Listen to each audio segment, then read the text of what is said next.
바알 신전에는 섹스 행위가 늘 자영해왔다는 겁니다.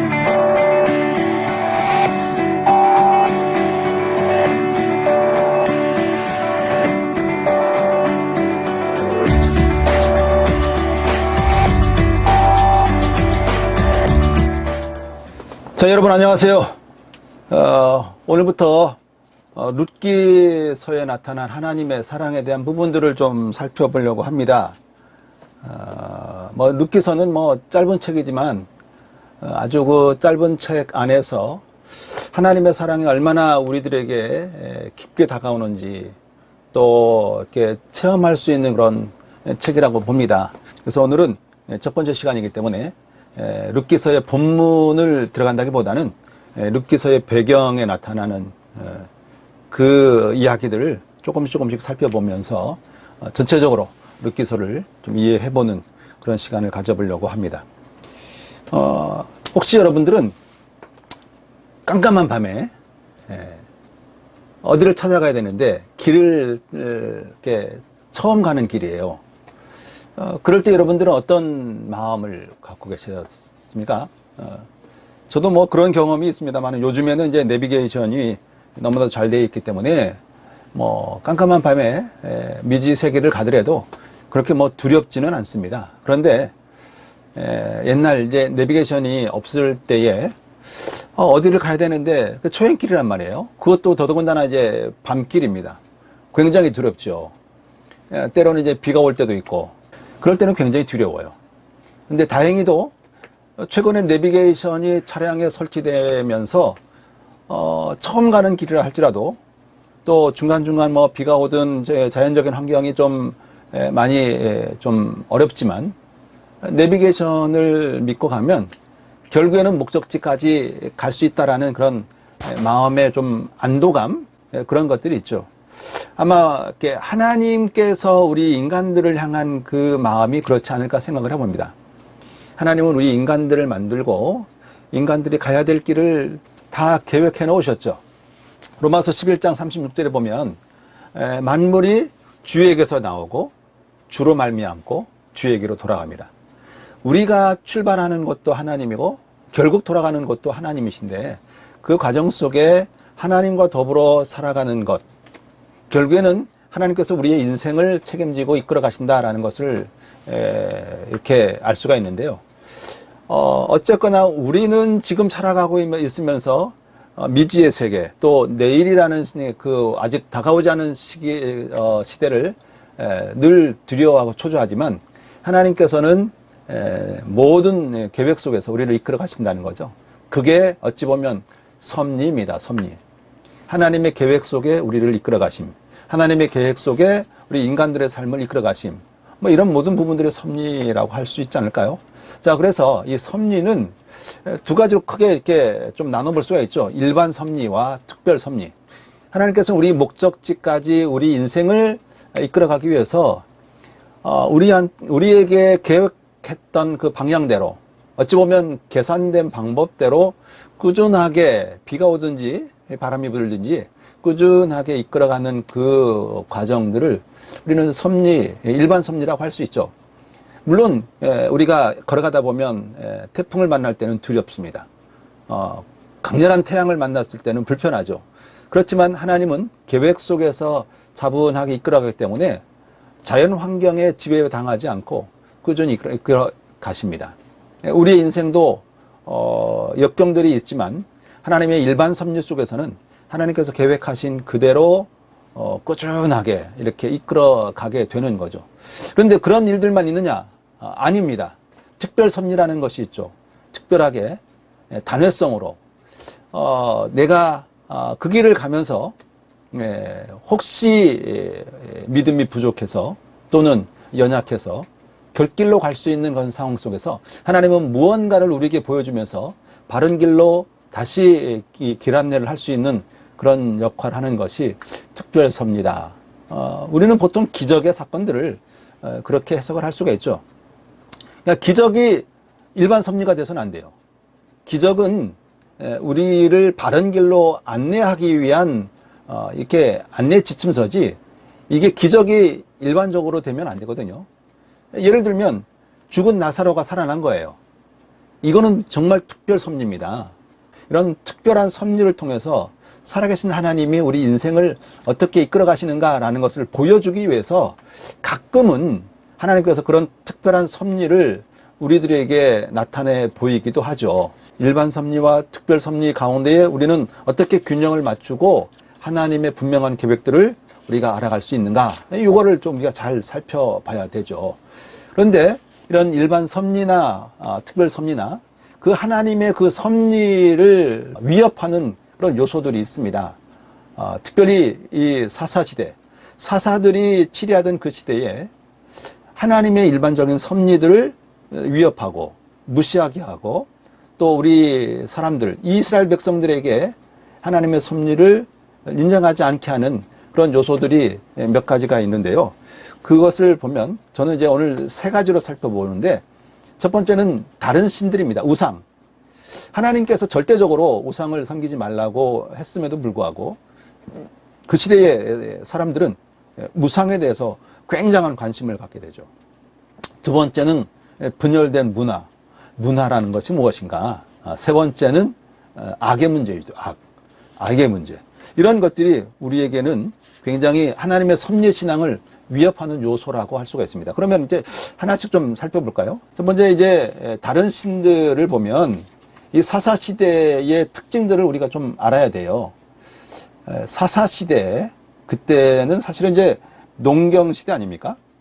더더군다나 이제 이 사사시대가 이스라엘 백성들이 가나안 땅으로 들어간 이후에 사사시대를 경험하게 되는데, 가나안 지역의 그들의 삶, 가나안 사람들의 삶의 모습을 보면 다 농경 문화이기 때문에 농경 문화 속에 살아가던 사람들의 인식 속에서 축복이다, 이런 거는 뭐냐면 풍요로움이죠. 풍요로움.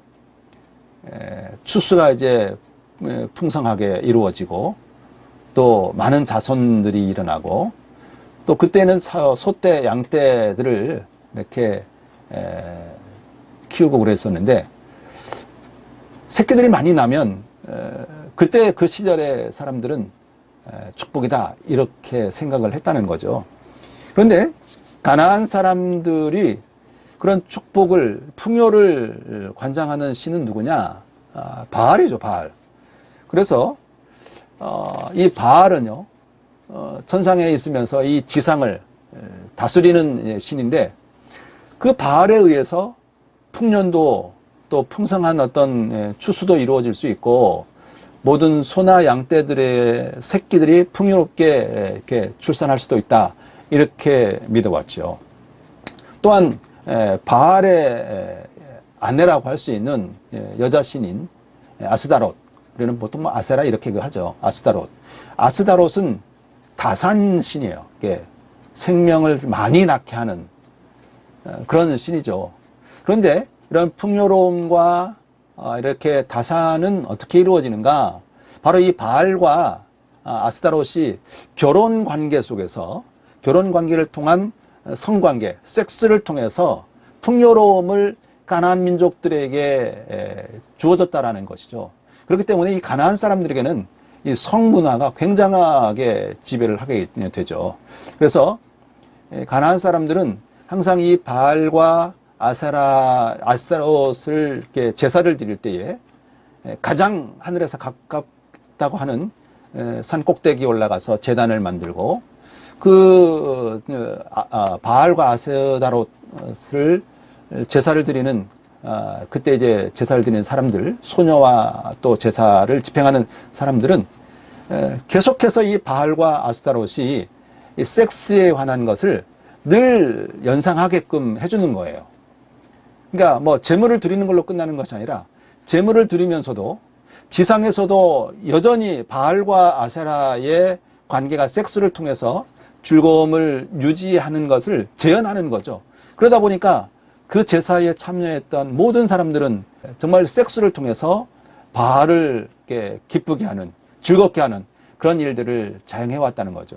뭐 지금 생각해 보면은 뭐 있을 수 없는 일이지만, 그 가나안 사람들의 어떤 신앙에서는 늘 바알과 아스타롯이 성관계, 섹스를 통해서 즐거움을 갖고 즐거움을 통해서 인간 세계에 풍요로움을 가져왔다.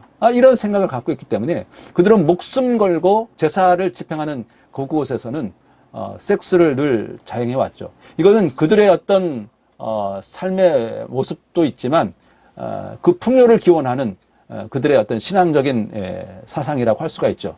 그래서 늘 이 바알 신전에는 섹스 행위가 늘 자행해 왔다는 거죠.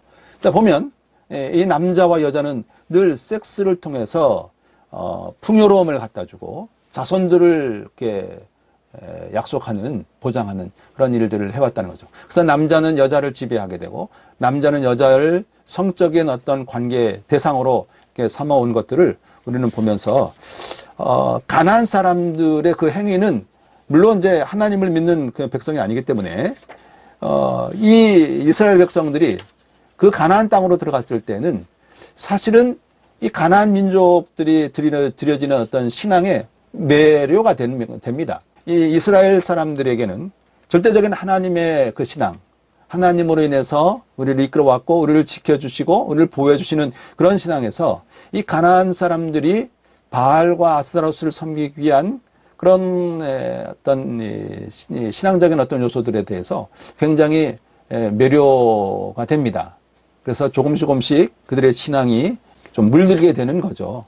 그러다 보니까 가나안 땅에 생활하면서 하나님의 어떤 요소, 절대적인 신앙적인 성결함에 대한 요소와 생활의 풍요로움을 이렇게 이분화시키는 그런 이스라엘 백성들의 모습을 보게 됩니다.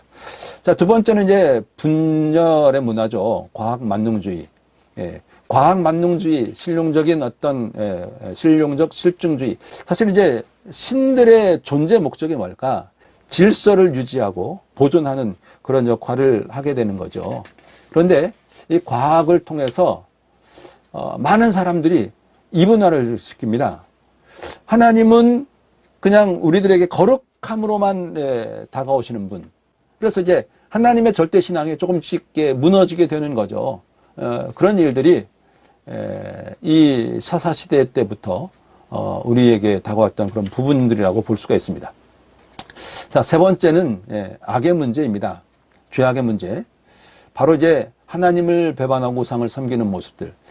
나는 하나님을 버리고 우상을 섬기는 모습을 보면 저는 제일 먼저 이 시내산 광야, 시내 광야에 있었던 일들을 떠올리게 되는데요.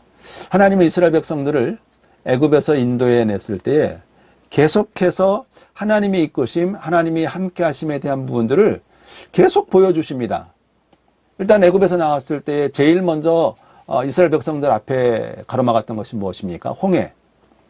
그러니까 앞으로 가자니 홍해가 있고 뒤로 가자니 이제 다시 이스라엘 백성들을 잡으러 오는 애굽 군대가 있어서 어떻게 해야 되지? 그때 하나님은 이 홍해를 가르시고 이스라엘 백성들을 건너게 하신 이후에 홍해를 건너서 이제 광야로 들어서면 하나님은 이스라엘 백성들에게 만나 메추라기를 통해서 먹여주시고 낮에는 구름 기둥을 하나님이 보내주셔서 지낼 수 있도록 하고 또 밤에는 너무 추우니까 불 기둥을 통해서 이스라엘 백성들을 보호해 주시고 수도 없이 하나님은 이스라엘 백성들을 순간순간 이렇게 보호해 주신 것을 알게 되죠. 그런데 시내 광야에서 하나님이 모세를 통해서 두 돌판에 계명을 이렇게 주기 위해서 모세를 불렀을 때에 그 짧은 며칠 동안 모세가 나타나지 않자 이스라엘 백성들은 어땠습니까? 송아지를 만들었어요. 금송아지를. 그러면서 뭐라 그럽니까?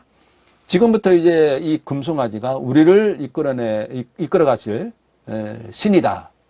아니 조금 전까지 하나님께서 계속해서 이스라엘 백성들을 이끄시고 지키시고 보호해 주셨는데 그 잠깐 그 모세가 계명을 받으러 올라간 그 틈을 이렇게 이용해서 금송아지를 만들어서 이제는 금송아지가 우리의 신이다. 이거는 정말 이율배반적이죠. 정말 어처구니 없습니다. 그런데 이스라엘 백성들만 그럴까요? 오늘날 우리 인간들이 정말 그런 마음들이 많이 있는 것 같습니다. 우리에게 유익이 되어질 때는 하나님을 찾지만 내가 힘들고 어려우면 하나님은 저만치 보내고 그냥 내가 세상적인 것들을 통해서 살아가고자 하는 그런 모습들. 참 제 자신도 보면 좀 뜨끔하기도 합니다. 하나님을 배반하고 우상을 섬기는 그런 모습들을 하나님은 어떻게 여기고 있을까요? 자, 사사기 2장 11절과 12절에 보니까 이스라엘 자손이 여호와의 목전에 악을 행하여 바알들을 섬기며, 여호와의 목전에 악을 행하였다. 하나님 앞에서 악을 행하여서 바알들을 섬겼다. 애굽 땅에서 그들을 인도해내신 그들의 조상들의 하나님 여호와를 버리고 다른 신들 곧 그들의 주위에 있는 백성의 신들을 따라 그들에게 전하며 여호와를 진노하게 하셨을 때, 바로 이런 거죠. 가나안 땅에 가보니까 지금까지 자기 자신을, 자기들을 이끌어 오셨던 여호와 하나님을 배반하고 그 가나안 땅에 정말 풍요를 가져와 주는 그 바알신이 너무 이렇게 자극적으로 이렇게 다가오는 거예요. 그러니까 하나님을 배반하고 바알들을 섬기면서 하나님 앞에 진노를 사게 하는 그런 일들을 갖게 합니다. 뿐만 아닙니다. 사사들이 이렇게 치리하던 그 시대는 폭력이 난무한 시대입니다. 폭력. 그러니까 질서는 사라지고 살인과 전쟁, 강간과 약탈이 다양해지는 시대.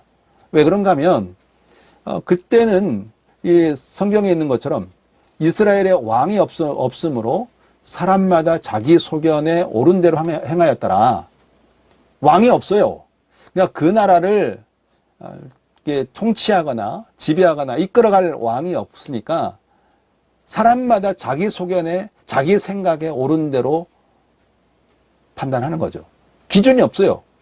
그러다 보니까 죄가 난무하고 무질서해지고 결국에는 살인과 그리고 전쟁, 강간, 약탈 이런 것들이 비일비재하죠.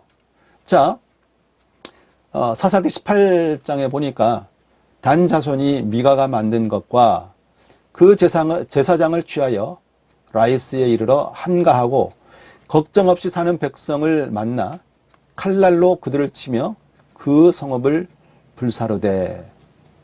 아니, 걱정 없이 그냥 조용하게 사는 백성들에게 쳐들어가가지고 살인하고 죽이고 그 동네를 불사르고 그러고도 아무런 어떤 죄책감이 없이 지냈던 시대가 사사시대야.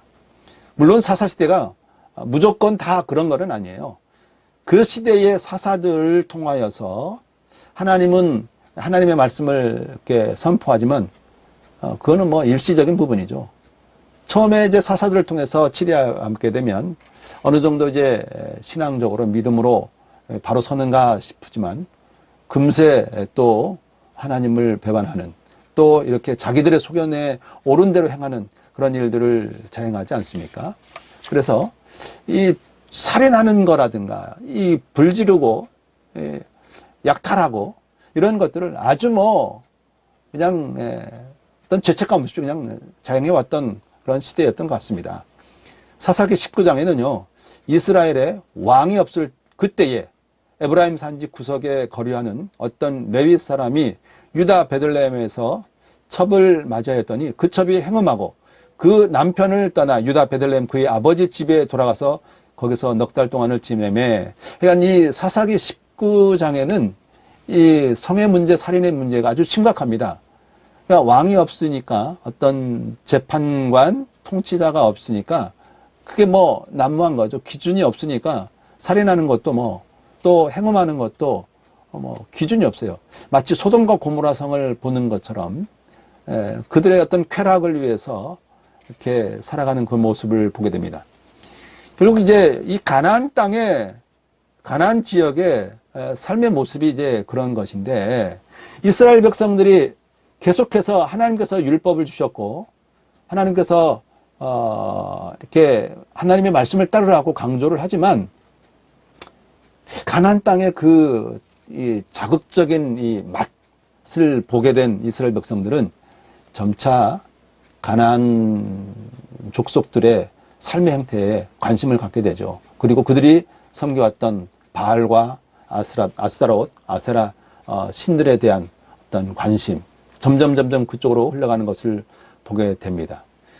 하지만 저는 이제 이 룻기서에서 그러한 배경 속에서 이 이스라엘 백성들 그리고 이방 백성들 그들에게 고난과 역경이 있을 때에 하나님은 어떻게 해서 하나님의 사랑을 더 우리들에게 부여주셨는가, 이런 것들을 하나하나 발견하게 되는 것이죠. 자, 사사들이 치리하던 때 결국 왕이 없고 사사들이 치리하고 자기 소견에 옳은 대로 행하였던 그 시대에 그 많은 스토리들 중에 이 룻기는 아주 평범한 사람들의 평범한 사건들의 그 이야기, 금수저가 아닌 흙수저, 우리들의 이야기라고 할 수 있는 거죠.